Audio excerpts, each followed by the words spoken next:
Takže čau lidi, vítám vás u dnešního prvního splachování z našeho luxusního kanálu. Dneska teď tu je na tohle splachování budu sám, protože to je moje postava. Jenom tady prodám štít a vrhneme se na to.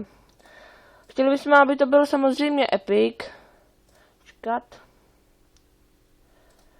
Aby to byl epic a takže zavřu oči. A 3, 2, 1, teď. Tak to není epic. Rukavice, ještě špatný. Na inteligenci provara, což je hodně špatný. Tak, taky zkusíme vyměnit, no prodáme je. Jsou drahý aspoň. Tak se vytuníme a takže čau lidi, tohle bylo první splachování našeho kanálu a čus.